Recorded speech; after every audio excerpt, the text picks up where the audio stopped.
didn't quite work out the way he'd have wanted.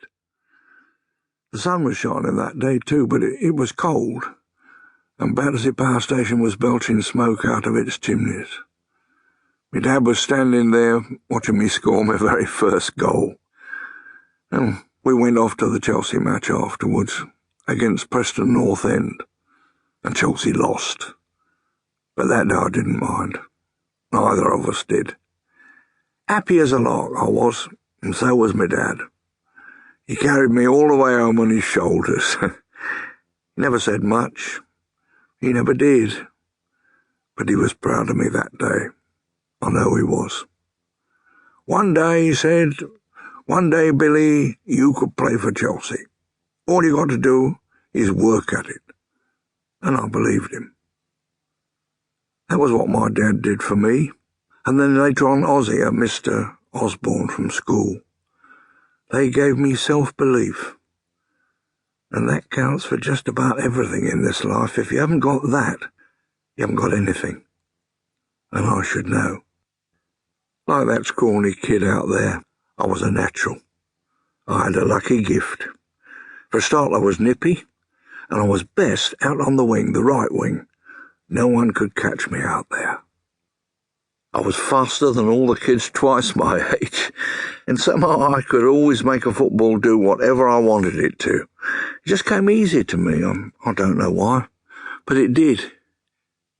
We always kept the special football on the shelf in the kitchen, greased up so it wouldn't crack. Dad had brought it back from France when he came back from the First World War. He'd found it in the mud on the Somme. The only good thing he ever brought back from that war. That's what he told me. Trouble was that he'd brought something else home as well. Gas in his lungs. I can remember his cough better than I can remember his voice. Sometimes he'd be coughing his heart out all night long, and I'd lie there listening in the dark and crying because I could hear how it was hurting him.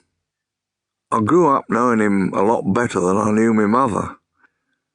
He couldn't go out to work on account of his lungs, so we were together a lot. Mum would take in washing and be working all day every day to keep the wolf from the door, and then she had my little brother Joe to look after as well. Dad and me played football for hours on end in the street, in the park, in the back garden, anywhere. I was only allowed the special football at weekends, and even then only when it was dry. He didn't want it getting wet. We played with a tennis ball. Dad said if I could do it with a tennis ball, then a real football would be easy peasy. Only a few days after I scored that first goal out there in the park, my dad died. Suddenly there was no more coughing in the house. Mum let me carry the football to his funeral. I held her hand all the way through. For the first time it was me holding her hand and not the other way round. We buried him in Putney churchyard down by the river. It was a grey day.